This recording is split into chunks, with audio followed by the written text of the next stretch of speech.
there's not one business model that carbon removal companies are following. Of course, there's what we call the traditional business model, right? You generate carbon removal credits and you sell them on the VCM. As we've discussed, and I think this is evident for anyone in the space, that is a business model that you cannot fully rely on given the struggles on the VCM. And what it also does is forces startups to integrate multiple activities that might be outside of their core expertise. Carbonsations, today's carbon industry leaders.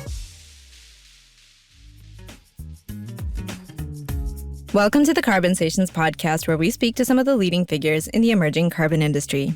Joining us today is Marian Krueger, the managing director and co-founder of carbon removal accelerator Remove, whom you may know from a previous episode we did earlier in 2024.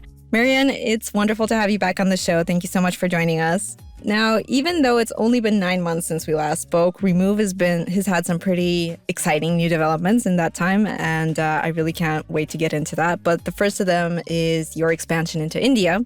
So for those listening who don't know, Remove branched out into India this summer, I believe, and began officially accepting applications from startups in the country already in July. So Marian, please do tell us, how did this whole venture come about, and why did you choose India specifically?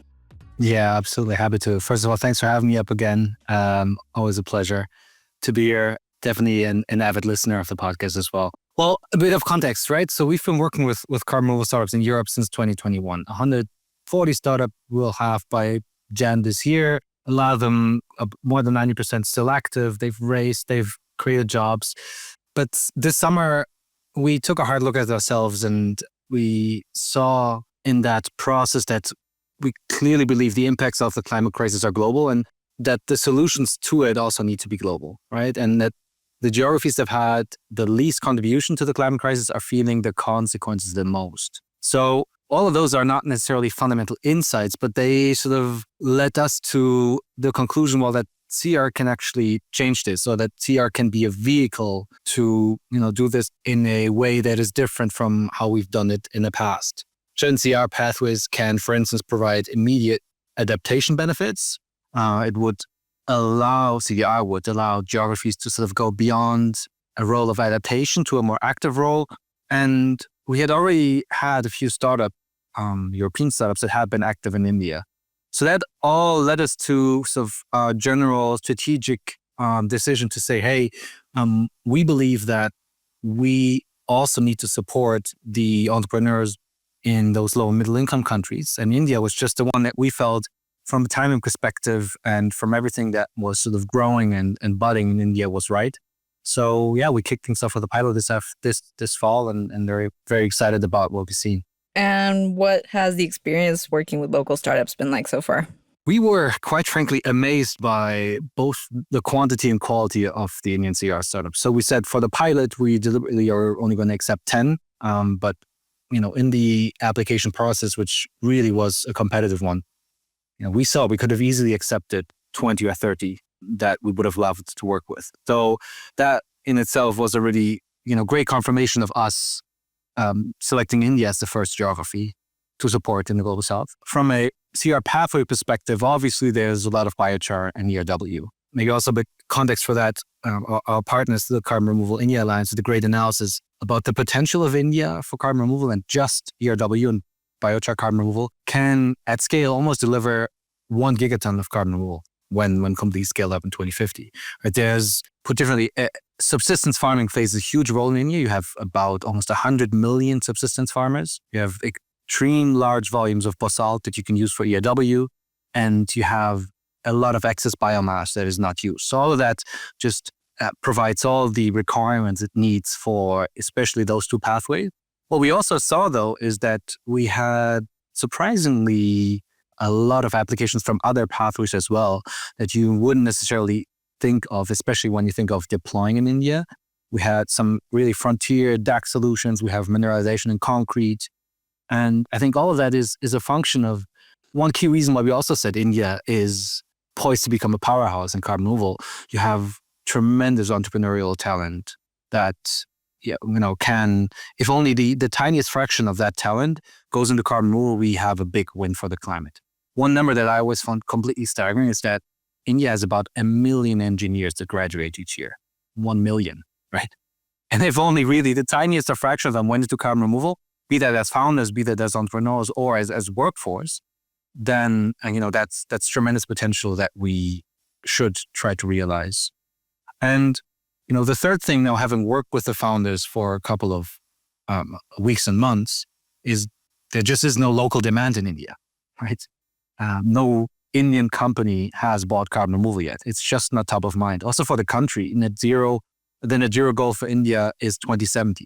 So they clearly have other priorities, which makes it difficult for these entrepreneurs to generate commercial traction just because there's no local demand. So it's even more important that we build a sort of globalized carbon removal community and allow them to tap into the markets in the global north where there's at least a bit of demand to be tapped into. But is there like any kind of government support or like any kind of support that local startups can rely on? It really is early days. You need to think about the priorities that governments in those regions still have. And it's, I don't want to be very sort of stereotypically, it's very, very context dependent. And one thing I also want to put a disclaimer out, I'm a white, privileged male talking from the global north about geographies in low and middle income countries. We're very clearly not naive to think we understand those geographies. We clearly don't.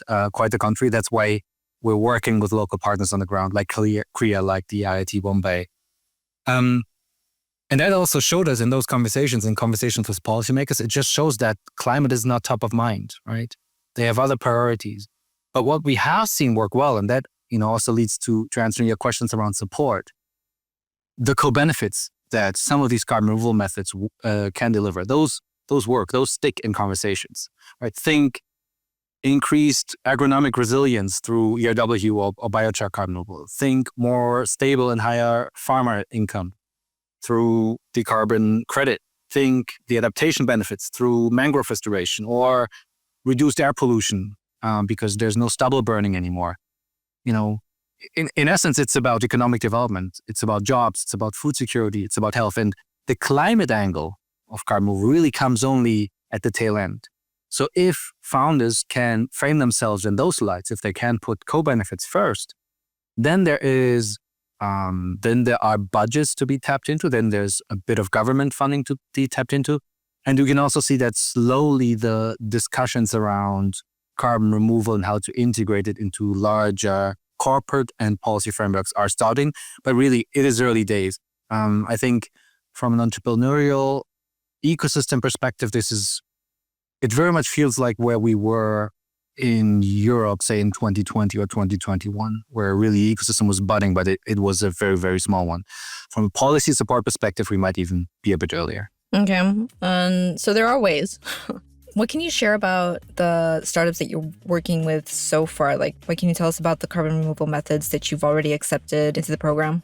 Yeah, as I said, I think there is a large share of ERW and biochar companies in there. Companies differ with regards to the approach that they're taking. I would say both approaches, given that they're largely reliant on deploying on agricultural fields. One distinction factors that we have seen is what type of crops or farmers they work with.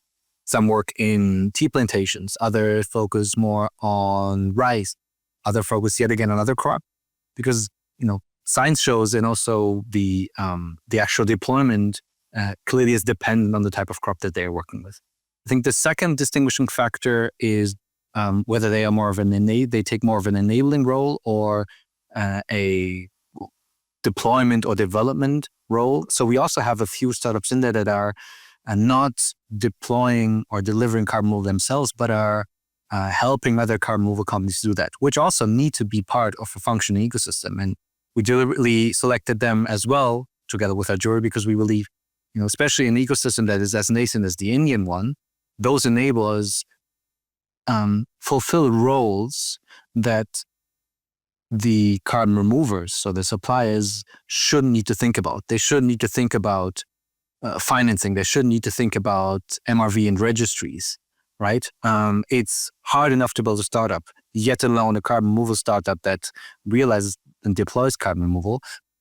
You should be able to focus on that and not also focus on these adjacent auxiliary services that are critical for you to scale, but that are not core and do not necessarily reflect what skills you have in your team.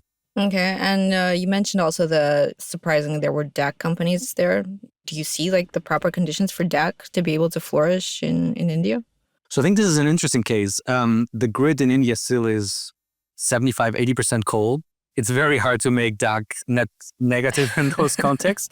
But I think it's an interesting prospect that I think goes beyond DAC, this or single DAC company in India, but more to what we'll see going forward in carbon removal is that a technology developed in geography X doesn't necessarily need to be deployed there, right? So we might as well have the most efficient DAC technology come out of India and then be deployed in geographies where it just makes more sense, where the grid is already green, where there's storage infrastructure there. So where the climatic environment is best suited for that particular DAC solution, right? So this, in essence, will be a function of having a globalized carbon removal ecosystem or economy, just as we have it in so many other industries as well, right? Solar modules are developed somewhere else, they're developed in China and still deployed all over the globe. And ideally, this should be what we aspire to have in carbon removal as well. Okay, so by and large, what do you see the future of carbon removal shaping up to be like in India specifically, but also like in the southern Southeast Asian region? Yeah, I think, as I said, I think the co-benefits first story is what will be driving carbon removal uptake and support for the time to come. And I think that's good because it also allows for a license to operate in those regions, right? I think a clear prospect is also, as it already is the case in a legacy VCM, that the Global South will remain an exporter of credits. India already is a massive exporter of traditional avoidance and reduction credits. And I expect to see the same thing happen in carbon removal. And I think that's true for a lot of low middle income countries in the Global South. We clearly, as a global community, cannot hit our targets without massive carbon removal being deployed and generated in the Global South. Now, one challenge that we have here is we need to sort of learn from the mistakes of the past. There will always be some value extraction from the Global North. I think that's inevitable, right? The Global North is where a lot of the money sits, where the buyers are, where a lot of the tech is developed. But we now have the chance to do it right, to not make this almost an instance of climate colonialism, but do it in a way where a lot of the value generation stays within those geographies. Because again, I think we rely on the license to operate, and that is a way to do that. Okay, so moving on to other major things as well. Marian, I was hoping to talk to you about the CDR Startups Business Models report, which you recently put out. It takes readers into a deep dive about the different business strategies European carbon removal startups have. Who is this report for, and what more can readers expect from it?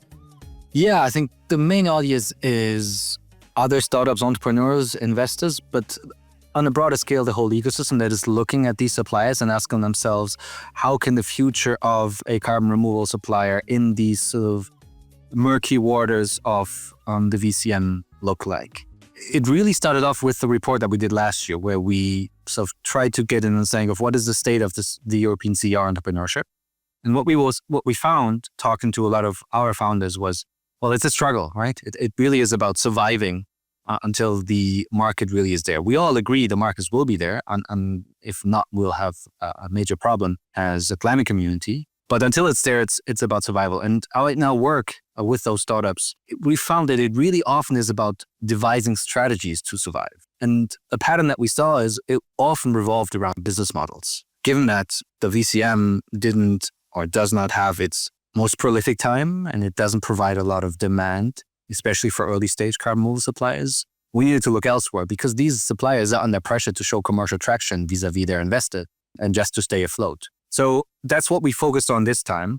We did in-depth analysis of or survey with 69 startups, and then did 18 in-depth interviews together with ETH Zurich. And I think there's one key finding, which is there's not one business model that carbon removal companies are following. Of course, there's what we call the traditional business model, right? You generate carbon removal credits and you sell them on the VCM. as we've discussed, and I think as is evident for anyone in the space, that is a business model that you cannot fully rely on given the struggles on the VCM. And what it also does is forces startups to integrate multiple activities that might be outside of their core expertise. So a DAC company might also need to engage with CO2 logistics, with MRV, things that might not be core to what they are able to do, but because no one else is doing it, and because they need it to generate VCM credits, they do it. Not necessarily a sign of a mature market, and also not necessarily what these companies should be focusing on. As a response to this, and also as a response to the VCM struggles, what we've seen, these companies also explore other business models. And I think that's the main outcome of the report. We saw three others. We saw one, which is the insetting business model, right? Also maybe more top of mind. It essentially goes through the same processes as you would if you wanted to generate VCM credits, right? You have a CR activity. You need to somehow verify it, although that might differ from if you wanted to go the VCM route or not. And then those credits are being used, in this case, within value chain by the customers. Okay, that is one of the business models alternative to going with the credits on the VCM. The second one, which differs quite a bit more, is what we call the product business model. So you as a company, you have a CDR activity that leads to a product to be sold. And that product very explicitly is not a CDR credit. So think, for instance, think about green lime produced in a biomass-powered kiln. Right? This activity can realize carbon removal, but the green lime being sold is the main product that is so the outcome of this activity, and that is what is being sold. Or think about a DAC, indoor DAC as a service that reduces CO2 concentrations and thus reduces HVAC cost, energy cost for building owner. Right? There might be a carbon removal activity here, right? If you look at it from an LCA perspective, but what is being sold is a service or product. And then the third business model is what we call an asset business model. So this means you don't actually perform the CR activity, but what you sell is your tech or your IP. Again, DAC is a good example here. Think of a DAC startup selling their DAC units to a greenhouse. Doesn't necessarily end up being carbon removal if the greenhouse is using that CO2 again, but it is an opportunity for that DAC startup to have a customer with a problem that generates revenue for them and that allows them to further develop their tech. And I think what we've seen here is a lot of these business models, except for the traditional business model, has more characteristics of classic B2B transactions, right? There's a problem that you solve. Your product feeds into some process at your customers. And that makes it a bit easier for carbon removal companies to generate a value proposition, to do sales, and eventually generate revenue. So this was the main outcome, and we hope that this sort of framework helps companies, be that carbon removal companies, but also be that buyers looking at carbon removal companies, to maybe make a bit more sense of the opportunities that lie ahead of them, until we really can trust the VCM to be there for all of us to, thrive on. Which hopefully will be soon, given that Article 6 was finally, there's an agreement on it that was reached at COP29 just recently. So probably jumping the gun here a little bit on that, but what's your take on that? I mean, obviously great, but I think the impacts of that are also going to be seen. I think, Article 6 is such a complex thing that even policy experts also sort of have been a bit cautious in valuing the effects of this. I mean, it's obviously great that the COP presidency in the first case said, okay, Article 6 progress is central for what they would consider success. Now this Article 6.4 agreement, so on this centralized global market mechanism, it's great. But of course, after this also, we now need to see the actual approved methodologies come into play. And what's also nice, and I saw that Evetama posted about this, we now actually have a name for it. So we don't need to call it Article 6.4 anymore. It's called the Paris Agreement Crediting Mechanism. Now, whether that is a better acronym, I don't know, PACM, but at least we have a name for it. So kudos ever for that. Article 6.2, which is, arguably equally important, if not more important, well, there we still are pending whether we'll have anything come out. I think COP still runs until tomorrow, 22nd of November, so we'll have to see.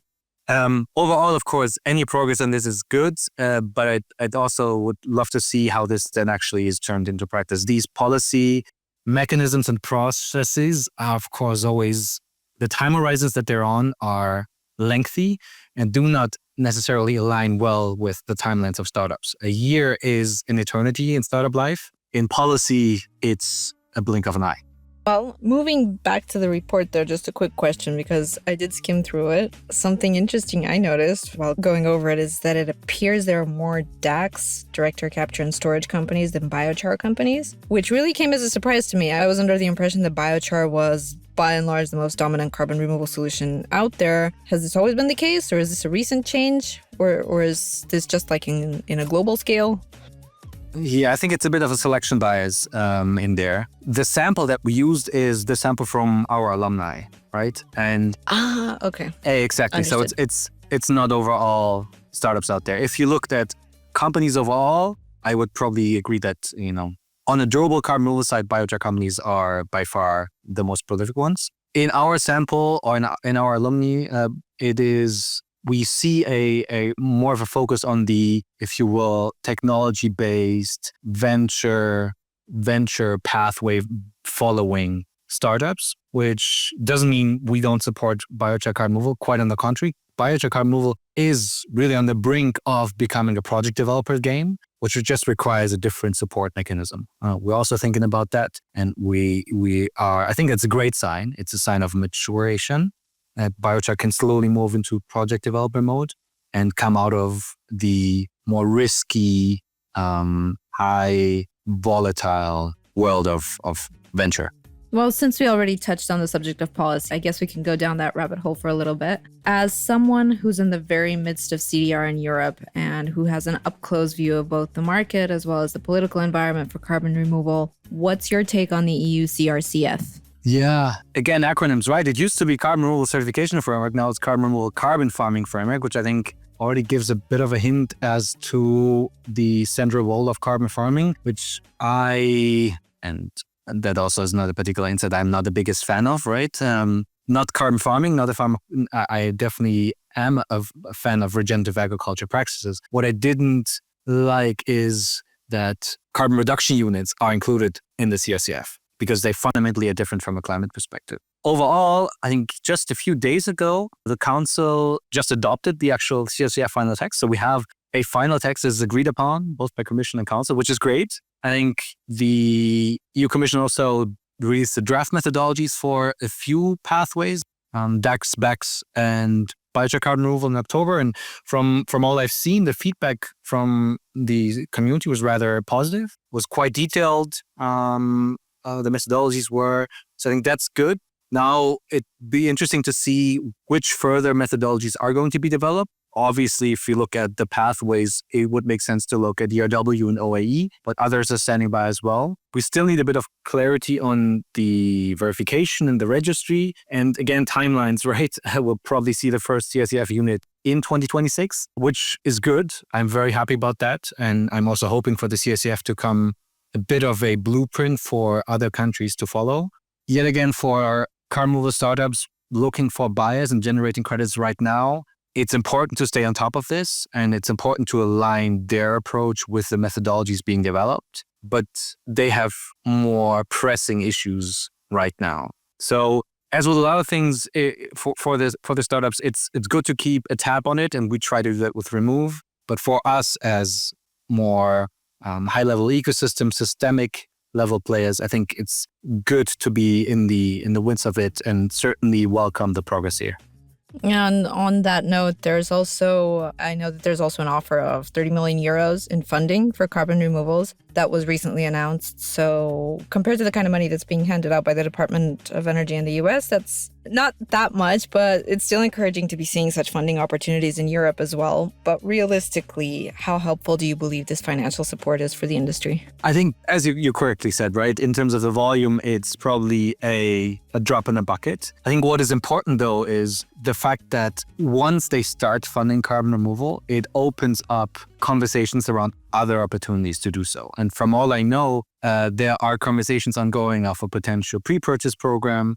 There are conversations ongoing around potential innovation challenges for earlier stage companies. So I think it's a very good sign that the Commission is opening themselves up for funding carbon removal through a variety of sources. I think it's clear that they have taken a bit of a different approach than the US, which can be good and can be bad. First, get the standards right and then go into deployment and financing. The US has taken a bit of a different approach. I see it as a good sign, less in terms of its volume, more in terms of the significance it has in follow-on funding opportunities that are out there. I think the only concern I might have is the accessibility of this. This is also a result that came out of last year's survey amongst our startups. Public funding is hard to come by, not necessarily because it's always the most competitive, but because the process of obtaining it is extremely cumbersome. At times, there's no way to access them without a funding agency, just because the nature of the language that these applications require is so peculiar, and the amount of work that goes into them and then into administering them is significant, especially for an early stage startup that might only have 4, 5, 6, 10 people. But overall, great sign. Love to see more of it. Don't we all? Yeah. Well, Marian, by tradition, the final question of the podcast is reserved to let you tell us about what you've currently got going on and what plans or developments you've got lined up for the future. So please do. Yeah, thanks. I mean, it's always about supporting entrepreneurs, right? That's what we're excited about. And by Jan, we'll have 150 that we've worked with. It's just incredible to see the progress that they've made. So we'll continue to do that. We'll continue to build the ecosystem in both regions. We were co-organizers of the first carbon removal event in India in October, which also marked the visit of myself there, which was just great to connect with the ecosystem. We're continuing to do policy work as well. And I think I've mentioned this before. We really believe in this theory of change of seeing to believe it. So we try to get policymakers out in the field to carbon removal suppliers to see it in action. If you've ever seen a policymaker stand in front of a container-sized DAC unit and see how their eyes light up, you know something happens and we need to do more of it. Otherwise, carbon removal can be something that is quite intangible, something that is considered to be 2030, 2040, 2050 plus, and just standing out there also on a field where we've just deployed tons of basalt that creates urgency. And I think an interesting thing, while we're talking a lot about the Global South today, is will be kickstarting an entrepreneurship program in Sub-Saharan Africa in 2025, a sort of a next geography. That is part of a project together with ETH Zurich, with the Net Zero Lab in Munich, and also with 2 local partners there. Very excited about that. That will get going in 2025, because equally a lot of the things that I talked about India, they also apply to other geographies, and we believe we have gathered insights and expertise in supporting early stage carbon removal startups and ecosystems, and we'd love to do that in other geographies as well. And yeah, last point, which I think I also mentioned last time around, we're a nonprofit that all of our work relies on having partners, so fundraising is top of mind, as it is for every nonprofit in carbon removal these days. So yeah, that's about it. It's really, really exciting things going on. I can't wait to have you on for the next episode and learn everything about it. Marian, thank you so much for coming on the show again. As usual, it was wonderful to speak to you and learn about all the exciting work you guys do at Remove. Thank you. Thanks for having me, Violet. Thanks. If you enjoyed this episode of the Carbonsations podcast and would like to hear more conversations like this, please be sure to subscribe. We really appreciate the support.